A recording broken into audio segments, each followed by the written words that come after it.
السلام عليكم ورحمة الله وبركاته حامدا ومصليا أما بعد সম্মানিত দিনী ভাই বোনেরা, আশা করি আপনারা সকলেই ভালো আছেন। আল্লাহ রাব্বুল আলামিন আমাদের সকলের জন্য জান্নাতের পথ সহজ করে দিন, আমিন।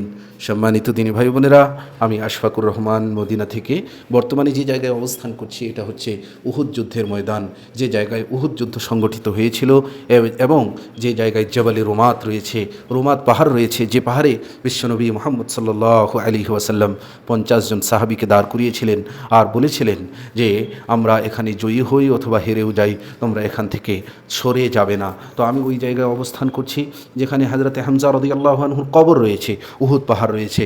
আর উহুদ পাহাড়ের ব্যাপারে বিশ্বনবী মুহাম্মদ সাল্লাল্লাহু আলাইহি ওয়াসাল্লাম ফজিলত বর্ণনা করেছেন। সম্মানিত ভাইয়েরা, আজ আমি আপনাকে মদিনার কল্যাণ দেখানোর চেষ্টা করছি। হ্যাঁ, এই জায়গায় আজ মাগরিবের সালাতের পরে অনেক খাবার বন্টন হচ্ছে, হাজার হাজার খাবার বন্টন হচ্ছে, তার সাথে সাথে পানির বোতল বন্টন করা হচ্ছে। মদিনায় অনেক কল্যাণ দেখা যায়, কখনো পানি বন্টন হচ্ছে, কখনো খাবার বন্টন হচ্ছে, কখনো টাকা পয়সা বন্টন হচ্ছে। বিভিন্ন ধরনের কল্যাণের কাজ, ভালোর কাজ আমরা সরাসরি সচক্ষে দেখতে পাই।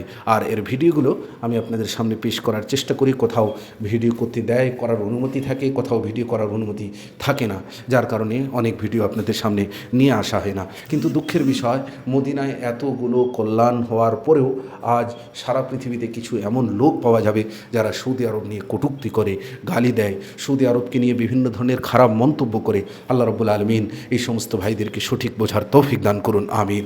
ভাইরা আমার, যদি কারো কল্যাণ কাজগুলোকে দাঁড়িপাল্লার একদিকে রাখা হয় আর তার খারাপিগুলোকে একদিকে রাখা হয়, আর কল্যাণের কাজ যদি 95% বেশি হয় আর 5% যদি খারাপই হয়, ওই 5% খারাপিটা বর্ণনার মধ্যে আসে না, গণনার মধ্যে আসে না। কিন্তু তারপরেও কিছু লোক সেই গণনাগুলোকে, সেই খারাপ জিনিসগুলোকে লোকেদের সামনে নিয়ে আসার চেষ্টা করে, সোশ্যাল মিডিয়ায় সেটাকে প্রচার করার চেষ্টা করে, ইউটিউব, ফেসবুক, টুইটার এবং হোয়াটসঅ্যাপের মধ্যে প্রচার করার চেষ্টা করে যে সৌদি আরবে নাকি এগুলো হচ্ছে।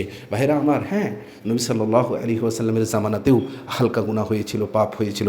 আল্লাহ রাব্বুল আলামিন তাদের কাছ থেকে রাজি হয়ে গেছেন, রাদিয়াল্লাহু আনহুম ওয়া রাদু আন। আল্লাহ রাব্বুল আলামিন তাদের কাছ থেকে রাজি হয়ে গিয়েছিলেন। তখন যদি হালকা খারাপ কাজ হতে পারে, তাহলে এখন কেন হবে না? কারণ কিয়ামতের আলামত দিনের পর দিন স্পষ্ট হচ্ছে, দিনের পর দিন আমরা সচক্ষে দেখতে পাচ্ছি। এই মুহূর্তে যদি হালকা কোনো গুনাহ ধরা পড়ে যায়, তাহলে এটাকে কেন্দ্র করে সোশ্যাল মিডিয়ায় প্রচার করাটা ঠিক নয়।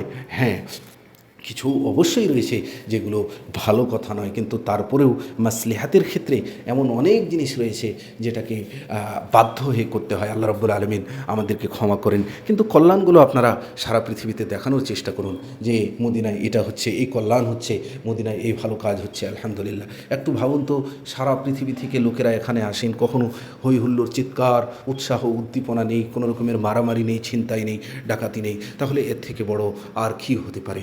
এজন্যই সম্মানিত ভাইয়েরা আমার, আপনারা কল্যাণটা লোকেদের সামনে প্রচার করার চেষ্টা করবেন। আজ সরাসরি আপনারা দেখতে পাচ্ছেন যে বিরিয়ানি বন্টন করা হচ্ছে, পানির বোতল বন্টন করা হচ্ছে, বিরিয়ানি হচ্ছে, খাসির বিরিয়ানি, আলহামদুলিল্লাহ। এভাবে হাজারো হাজার খাবার বন্টন করা হবে মাগরিব থেকে নিয়ে এশা পর্যন্ত, আর হাজারো হাজার লোক লাইনে দাঁড়িয়ে রয়েছে, যা আপনারা ভিডিওর মাধ্যমে দেখতে পাচ্ছেন। ধন্যবাদ, জাযাকুমুল্লাহ।